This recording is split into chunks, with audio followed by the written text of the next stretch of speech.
বিশ্ববিদ্যালয়ের শিক্ষার্থী এবং 15-16 শিক্ষার্থী আমরা সাধারণত ঢাকা বিশ্ববিদ্যালয়ের যারা জুনিয়র শিক্ষার্থী তারা সিনিয়রদের পরিচয় জানতে চাই না, এটা খুব খারাপ দেখায়। এই জন্য যখন সেশন বল তারপর আমরা হলও জিজ্ঞেস করি না, বা ভাই আপনি কি করেন বা কোন ডিপার্টমেন্ট, শুধু ডিপার্টমেন্টে জিজ্ঞেস করি। উনি বলে যে 15-16 সেশনে আইন বিভাগের শিক্ষার্থী। তা আমরা ঢাকা ইউনিভার্সিটি শিক্ষার্থী একটা বিশ্বাস পাই যে হ্যাঁ ঢাকা ইউনিভার্সিটি।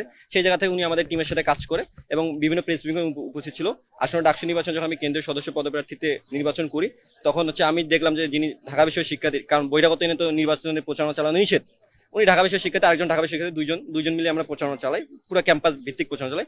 এবং মাঝ পর্যায়ে আমাদের লিফলেট শর্ট হয়ে যায় এবং আমি নতুনভাবে লিফলেট প্রিন্ট করার জন্য দোকানে যাই, এবং সেখানে হচ্ছে আমার তাড়া থাকার কারণে ওনাকে বসে রাখে আসি যে ভাই আপনি এগুলো প্রিন্ট করে নিয়ে আসেন, ডিজাইনটা উনি দেখছে, প্রিন্ট করে নিয়ে আসেন, তারপর হচ্ছে আমি এগুলো নিয়ে শর্ট করলে আমি এগুলো নিয়ে প্রচারণা চালাবো। দেন হচ্ছে ওখানে রেখে আসি। বাট আমি আলটিমেটলি জানতে পারি না যে উনি যে আমার যে এই যে ব্যালটটা আছে সেম ব্যালট, এখানে আমার নিচে স্পেসিফিক উল্লেখ করা আছে দাঁড়িয়ে ছিল এবং ধর্ষণ প্রতিরোধ মঞ্চ, ঠিক আছে। উনি এখানে কি করছে, ছবিটা চেঞ্জ করছে, ব্যালটও ঠিক আছে, সবকিছু শহীদুল্লাহ হলো ঠিক আছে। উনি সেশন দিচ্ছে 20-21 এবং ওনার নাম দিচ্ছে রায়হান আইন বিভাগ, এবং হল সবচেয়ে ইন্টারেস্টিং হচ্ছে হল হচ্ছে শহীদুল্লাহ হল। যখন আইন বিভাগ শহীদুল্লাহ ইনক্লুড করে, এটা আমার অবগতের বাইরে, আমি জানি না। তারপর গতকালকে রাত্রে ওনাকে নিয়ে প্রচারণা চালাই পুরো ক্যাম্পাস ব্যাপী, যে শেষ রাত ছিল। এবং আজকে সকালবেলা আমি যখন ঘুম থেকে উঠি তখন আমার এক ফ্রেন্ড বলে কি রে তোর নামে দেখলাম চাঁদাবাজি, তুই নাকি পোলাবেন যাকে দিয়ে প্রচারণা চালাস তাকে দিয়ে নাকি চাঁদাবাজি করছিস, তো এত টাকার ব্যাপার পড়ছে আমাদেরকে বললে তো দিতাম না। ওই নিউজটা আসছে এরকম যে নারায়ণগঞ্জে চাঁদা দাবি করছে রেড ছিল এবং ধর্ষণ প্রতিরোধ প্রতিষ্ঠা হিসেবে ডাকসু নির্বাচনে টাকার অভাব পড়ছে, এই জায়গা থেকে মোটামুটি টাকা দাবি করছে। দেন হচ্ছে টাকা নিচ্ছে কিনা জানি না, অভিযোগ আসছে একটা এরকম।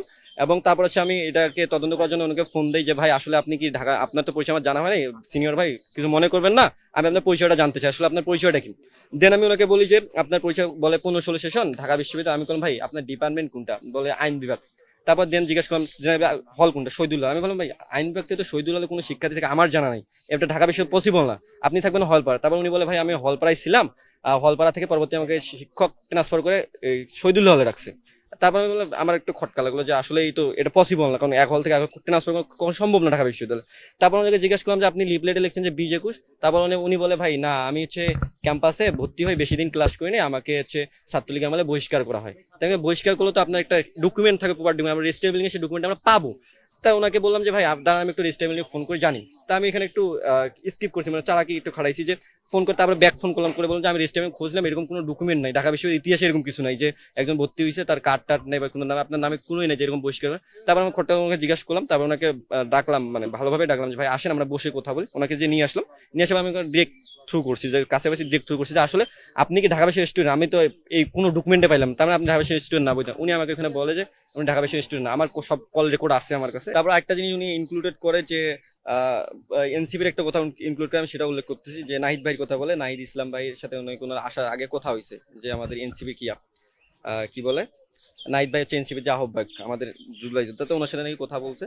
তা নাহিদ ভাই নাকি বলছে যে এটা মিডিয়াতে আনার কিয়া নাই, এরকম একটা বলছে উনি। রেড জুলাই ইয়ে করতেছেন, শব্দ সামারে দিয়ে দিলেন, বলেন বলেন। এই জায়গায় এনসিপি হুট করে কোথা থেকে আসলো? আচ্ছা আমি রেকর্ডটা দেখাই।